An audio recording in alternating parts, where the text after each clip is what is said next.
വല്ലാത്തൊരു ആത്മവിശ്വാസം ലീഗിനുണ്ട്. അത് അവരുടെ പ്രതികരണങ്ങളിൽ നിന്നൊക്കെ കാണാൻ കഴിയുന്നുണ്ട്. അപ്പോൾ അവർ ഉറപ്പിച്ചു കഴിഞ്ഞോ ഭരണം കിട്ടുമെന്ന്? അതുകൊണ്ടാണ് മന്ത്രിമാരുടെ അങ്ങനെ ഉറപ്പിച്ചിട്ട് ആർക്കും ചെയ്യാൻ ഞാൻ അങ്ങനെ വിചാരിക്കുന്നില്ല. അവർക്കിടയിൽ അവരുടെ മന്ത്രിമാരെ കുറിച്ച് നമ്മളാണ് സംസാരിക്കുന്നത്. അവർക്കിടയിലുള്ളത് അവർ പുറത്തു പറയുന്നൊന്നുമില്ല. ഇപ്പൊ ആരും പറഞ്ഞിട്ടില്ല ഒന്നവരൊക്കെ മന്ത്രിമാരാവുന്നുള്ളത്, അങ്ങനെയൊന്നും പറഞ്ഞിട്ടില്ല. അപ്പോൾ പക്ഷേ നമുക്കൊരു ധാരണയുണ്ടല്ലോ. ഇപ്പോൾ UDF അധികാരത്തിൽ വരുന്നുണ്ടെങ്കിൽ തീർച്ചയായിട്ടും ലീഗിനെ സംബന്ധിച്ചിടത്തോളം 5 മന്ത്രിമാരാണ് ഇതുവരെ അവർക്ക് ഉണ്ടായിട്ടുള്ളത്. അപ്പോൾ ആ 5 മന്ത്രിമാർ ഉറപ്പായിട്ടും കണ്ടിന്യൂ ചെയ്യാനാണ് സാധ്യത.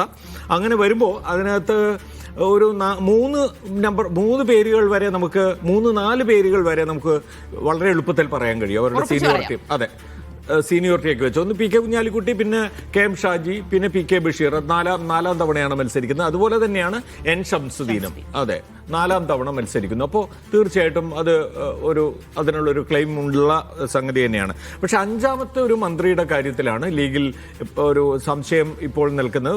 പല പേരുകളുണ്ട്. ഒന്നിപ്പോൾ പറയുകയാണെങ്കിൽ പാറക്കൽ അബ്ദുള്ള ഉണ്ട്. കുറ്റ്യാടിയിൽ നിന്ന് അദ്ദേഹം ജയിച്ചു വന്നാൽ അദ്ദേഹത്തിനോട് ക്ലെയിം അദ്ദേഹത്തെ പരിഗണിക്കാം. അതുപോലെ തന്നെ കുന്നമംഗലത്ത് നിന്ന് MA റസാഖ് ജയിച്ചു വന്നാൽ അദ്ദേഹത്തെ പരിഗണിക്കാം. അതുപോലെ തന്നെ ആബിദ് ഹുസൈൻ തങ്ങൾ കോട്ടയ്ക്കൽ അദ്ദേഹവും 2 തവണ രണ്ടാം തവണയാണ് എന്നാണ് മനസ്സിലാക്കുന്നത്. അതുപോലെ തന്നെ കാസർഗോഡ് ജില്ലയ്ക്ക് ഒരു മന്ത്രി വേണമെങ്കിൽ കോൺഗ്രസിൽ നിന്ന് ഒരാളെ കിട്ടാൻ അവിടെ പാടാണ്. അപ്പോൾ ലീഗിൽ നിന്ന് മാത്രമാണ്. ലീഗിന്റെ 2 സ്ഥാനാർത്ഥികൾ ജയിച്ചു വരുന്ന ഒരു ജില്ലയാണ്. അപ്പോൾ ഒരു മന്ത്രിസ്ഥാനം കൊടുക്കുകയാണെങ്കിൽ അത് ഉറപ്പായിട്ടും AKM അഷ്റഫിനും ഉള്ളതായിരിക്കും. അപ്പൊ ഇങ്ങനെയാണ് അവിടെ ഇപ്പോൾ നിലവിൽ നമുക്ക് മനസ്സിലാക്കാൻ കഴിയുക.